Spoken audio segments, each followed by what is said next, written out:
나는 앤드류 씨라며 세계 곳곳을 다니며 흥미로운 이야기를 취재하는 것이 일상이다. 이번에는 한국 서민들의 일상을 탐구하라는 임무를 받고 서울행 비행기에 올랐다. 최근 몇 년간 한국은 K-팝과 한국 드라마로 전 세계적인 주목을 받으며 소프트 파워, 강국으로 자리 잡았지만 그들의 경제적 현실과 일상은 얼마나 알려져 있을까? 내가 이번에 조사할 내용은 바로 그것이었다. 한국 서민들의 삶을 깊이 있게 들여다보며 그들이 어떤 시스템 속에서 살아가고 있는지를 확인하고자 했다. 서울에 도착하자마자 느껴진 것은 도시의 활기였다. 인천공항은 효율적으로 설계되어 있었고 모든 것이 빠르고 깔끔하게 움직였다. 나는 CNN 동료인 젬마와 함께 취재를 시작했다. 젬마는 한국의 기술과 경제 시스템에 대한 사전 조사를 철저히 해온 베테랑 프로듀서로 이번 취재에서 나의 든든한 파트너가 될 예정이었다. 첫 번째로 찾아간 곳은 서울 강남의 한 주거 단지였다. 이곳은 보통의 중산층 가정들이 거주하는 아파트 단지로 한국 서민들의 삶을 엿볼 수 있는 완벽한 장소였다. 현관문 앞에는 최신 전자 도어락이 설치되어 있었고 실내에는 첨단 스마트 가전들이 자리 잡고 있었다. 취재에 협조해준 주민 박준영 씨는 평범한 직장인으로 그가 우리에게 보여준 집안 내부는 놀라움 그 자체였다. 최신 모델의 대형 TV와 자동 청소 로봇, 음성으로 작동하는 냉장고까지 그는 이 모든 것을 장기 할부로 구매했다고 말했다. 여기선 36개월 할부로도 얼마든지 이런 가전제품을 살 수 있습니다. 최신 모델을 쓰는 게 워낙 자연스러워서 특별하게 느껴지지도 않죠. 준영 씨가 말했다. 그의 말에 젬마는 고개를 끄덕이며 메모를 남겼다. 미국에서 이런 라이프 스타일을 누리려면 상당히 고소득층에 속해야 가능할 텐데요. 젬마가 물었다. 준영 씨는 미소 지으며 말했다. 여기선 할부가 일상화되어 있고 생활비를 관리하면 충분히 가능합니다. 그 다음 방문지는 한국의 의료시설이었다. 젬마와 하는 서울 한복판에 위치한 종합병원을 찾아가 의료진과 인터뷰를 진행했다. 병원 로비는 첨단 기술로 무장한 스마트 시스템으로 운영되고 있었고 대기 시간은 짧았다. 우리는 의사 한진수 씨와 인터뷰를 진행했다. 맹장 수술비가 20만 원이라고 들었습니다. 정말인가요? 내가 묻자 그는 고개를 끄덕이며 대답했다. 네.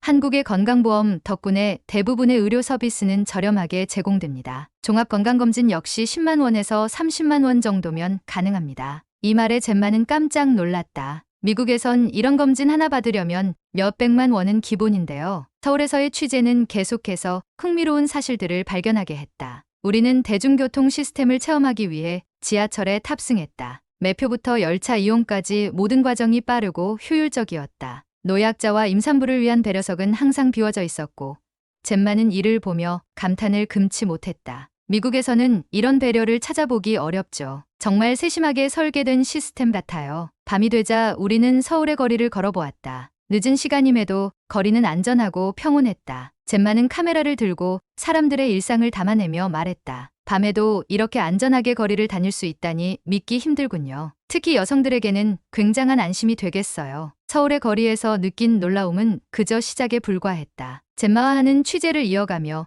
한국 서민들의 삶 속에 자리 잡은 디지털 기술과 문화적 풍요로움을 더 깊이 체감하게 되었다. 다음 취재는 한국인들이 얼마나 기술적으로 앞서 있는지를 보여주는 디지털 인프라와 관련된 내용이었다. 우리는 서울의 한 전통시장을 찾았다. 젬마는 여기서도 한국의 최첨단 결제 시스템을 목격하며 연신 감탄했다. 시장 상인 대부분이 QR코드 결제와 모바일 결제를 사용하고 있었다. 현금 없이도 장을 볼 수 있다니 정말 놀라워요.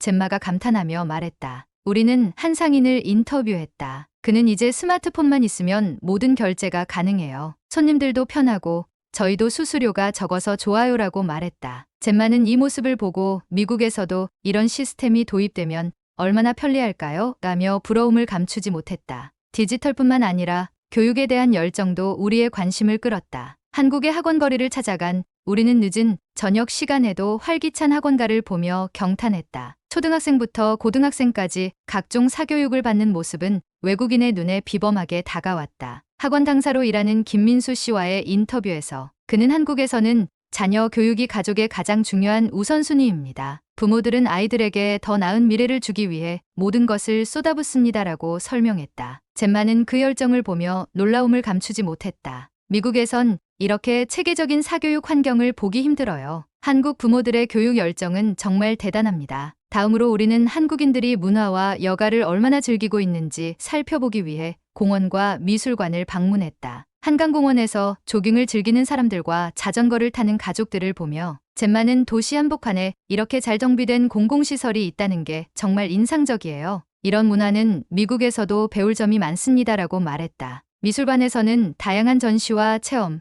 프로그램이 진행되고 있었고 어린이부터 노인까지 폭넓은 연령층이 문화를 즐기고 있었다. 취재를 이어갈수록 우리는 한국 서민들의 삶이 단순히 경제적 여유에 그치지 않고 치밀한 시스템과 사회적 배려 속에서 발전하고 있음을 깨달았다. 잼마는 하루의 취재를 마치며 말했다. 한국 사람들은 단순히 잘 사는 것이 아니라 정말로 잘 살아가고 있네요. 이런 삶의 방식은 단순한 경제적 지표로는 설명할 수 없을 만큼 깊이가 있어요. 취재가 무르익어 갈수록 우리는 한국 서민들의 삶의 질을 구성하는 다양한 요소를 발견했다. 그러나 이 모든 긍정적인 면모 뒤에는 보이지 않는 고민과 도전도 숨어 있었다. 교육, 경제, 문화 등에서 성공을 이루기 위해 치러야 하는 대가가 있었다. 잼마와는 한국의 교육 열풍을 더 깊이 이해하기 위해 강남의 한 학부모 모임을 찾았다. 그곳에서 만난 이지은 씨는 두 아이를 키우는 워킹맘이었다. 그녀는 사교육에 매달리는 현실에 대해 복잡한 심정을 드러냈다. 아이들이 학원에 다니지 않으면 뒤처질까봐 걱정이 돼요. 하지만 사교육비가 매달 수백만 원씩 들어가니